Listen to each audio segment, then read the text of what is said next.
Kebakaran terutama di pemukiman padat penduduk ini kerap kali menimbulkan korban jiwa, pemirsa. Nah, seperti apa upaya mencegah kebakaran? Kita bersama Kepala Dinas Penanggulangan Kebakaran dan Penyelamatan DKI Jakarta, Satriadi Gunawan. Selamat siang, Pak Satriadi.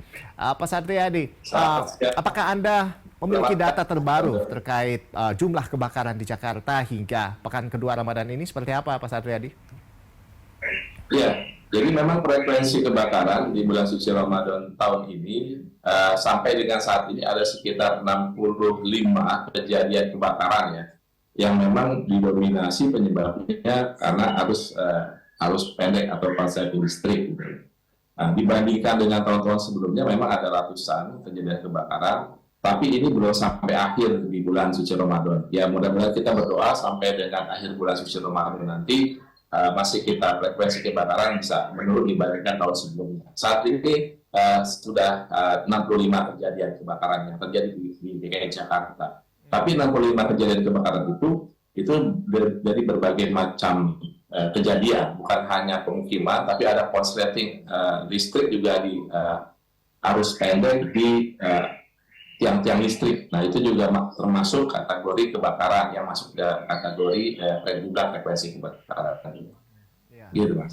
Baik, jadi artinya memang 66 kebakaran ini sudah gabung ya semuanya begitu ya Pak ya, dan ini juga berkurang dari tahun-tahun sebelumnya. Nah baik, lalu sebetulnya upaya apa yang dilakukan Pemprov DKI Jakarta dalam mencegah kebakaran, terutama di kawasan padat penduduk ini ya Pak ya, seperti apa?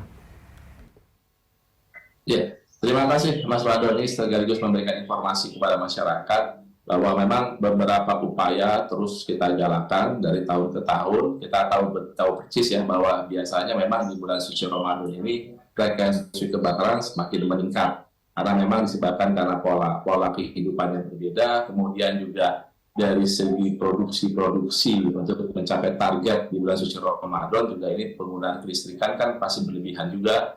Nah, kemudian juga ditambah dengan cuaca yang mungkin minggu-minggu ini memang cuacanya sangat terik sekali, Mas. Nah, ini juga menyumbang penyebab dari adanya frekuensi kebakaran yang meningkat gitu. Nah, salah beberapa upaya yang kami lakukan yaitu melaksanakan sosialisasi atau woro-woro melalui pengeras suara di masjid dan musola secara masif kami lakukan di DKI Jakarta agar kesadaran dan kewaspadaan masyarakat akan berbahaya kebakaran semakin meningkat. Nah, ini memang salah satu upaya. Kemudian juga kita melaksanakan penyebaran pamflet-pamflet di tengah masyarakat, terutama di pos RW yang dekat dengan lingkungan masyarakat. Itu kita sampaikan stiker akan bahaya upaya-upaya apa saja yang harus dilakukan oleh masyarakat kaitan dengan pencegahan kebakaran. Itu, Mas. Baik. Jadi Pak Kadis, ini kan terutama bagi warga yang tinggal di pemukiman padat penduduk begitu ya. Ini sebetulnya apa sih sebetulnya langkah-langkah yang harus disiapkan atau yang harus dilakukan untuk menghindari kebakaran di rumah kita? Artinya untuk mengantisipasinya seperti apa ini Pak? Ya, jadi sekaligus juga terima kasih Berita Satu sudah menyampaikan informasi juga sekaligus kita sosialisasi kepada masyarakat. Karena kan pada saat sekarang sudah masuk pertengahan bulan suci Ramadan, biasanya setelah itu konsentrasi kita kepada mudik ya, lebaran gitu. Nah, ini kan meninggalkan rumah gitu ya, meninggalkan rumah dalam keadaan harus aman. Nah, sekaligus saya juga memberikan informasi kepada seluruh masyarakat, khususnya di DKI Jakarta. Pertama, langkah yang diupayakan adalah lepas regulator dari tabung gas sebelum meninggalkan rumah. Ini saya ingatkan. Nah, kemudian cabut stiker dari stop kontak jika tidak terpakai. Nah, kemudian laporkan kepergian mudik Anda kepada pengurus RT dan RW atau keamanan di lingkungan tempat kita tinggal. Kemudian titipkan kunci rumah Anda kepada orang yang dipercaya. Kemudian titip hewan peliharaan Anda. Nah, ini sekaligus saya sosialisasikan kepada masyarakat. Pastikan kita dalam keadaan mudik nanti meninggalkan rumah dalam keadaan aman dan tidak berdampak terhadap apa yang kita tidak inginkan, gitu Mas. Baik, kita tentunya berharap bahwa di bulan Ramadan ini kalau yang tahun-tahun kemarin bisa berkurang begitu kasus kebakaran, tahun ini juga bisa jauh lebih berkurang lagi begitu ya Pak Kadis. Dan tentunya kedepannya bisa lebih berkurang lagi dan masyarakat lebih aware begitu ya. Apalagi bentar lagi kan udah mau Lebaran begitu ya.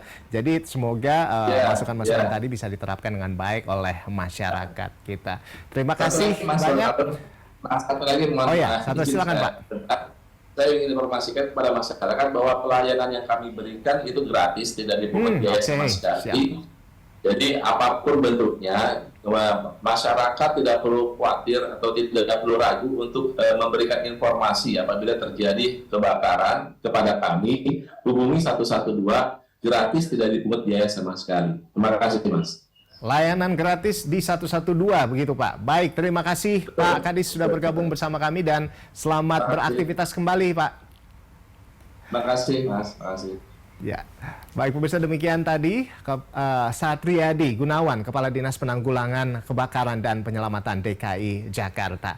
Iya, ada beragam faktor yang sebetulnya menjadi penyebab kebakaran ya pemirsa, mulai dari kelalaian penghuninya, arus pendek begitu ya, kompor meledak, hingga mungkin tadi disebutkan oleh Pak Kadis itu lupa matiin colokan begitu ya, lupa mencopot colokan.